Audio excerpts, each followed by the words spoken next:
आज उन्होंने लिखकर आश्वासन दिया है।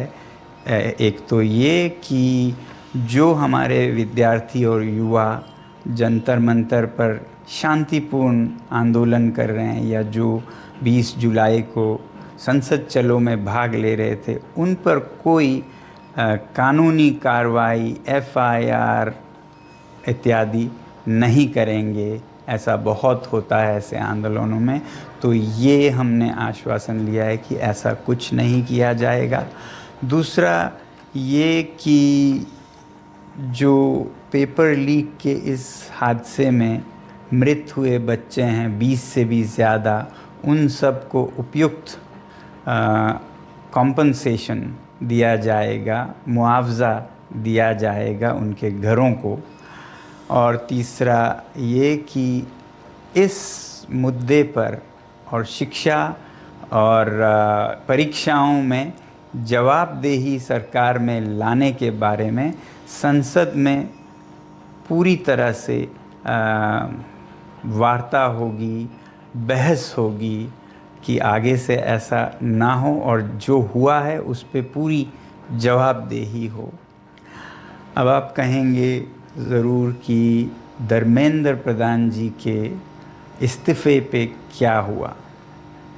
पहली बात तो इस बात पे वो अभी मुझे कोई आश्वासन नहीं दे पा रहे थे कि ऐसा कब होगा, और संसद के फर्श पर तो इस पे चर्चा होगी ही। अब मेरे सामने दो रास्ते थे, या तो मैं और अनशन पर बैठूं हफ्तों और शायद उसी में ख़त्म हो जाऊं। फिर आप ही लोगों में से हज़ारों लोगों ने मुझे आज से 2-3 हफ्ते पहले से कहते आए हैं कि आपकी जान ज़रूरी है, आपको संघर्ष आगे रखना है, ज़िंदा रहना ज़रूरी है। मगर मैं ये भी नहीं मानता कि हमने ये हासिल नहीं किया है। दोस्तों, मेरा दिमाग अलग तरह से चलता है। अगर वो ऐसा नहीं करते, इस्तीफ़ा नहीं देते, तो इससे हानि हमें या बच्चों को नहीं होगा, सरकार को खुद होगा। इस छोटे से मुद्दे को न टालकर वो खुद अपनी हानि कर रहे हैं। बल्कि दे देते इस्तीफ़ा तो कब से उनका ये सारा नुकसान रुक जाता।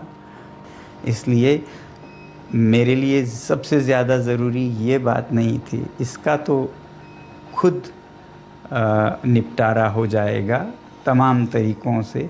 ज़्यादा ज़रूरी मेरे लिए था कि हमारे बच्चों पर कोई ऐसे केसेस न लगें। आपको नहीं पता है, मैंने देखा है लद्दाख में कैसे सालों, जीवन भर उन्हें एफआईआर के चक्कर में अपने भविष्य को बिगाड़ना पड़ता है। ऐसा कुछ नहीं होगा, ये हमने उनसे हासिल किया है, इसकी मुझे खुशी है।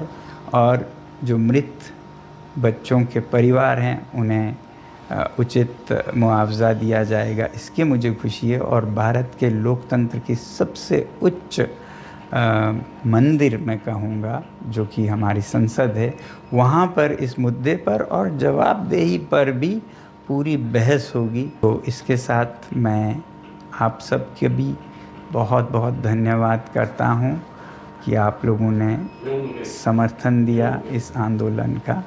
जय हिंद।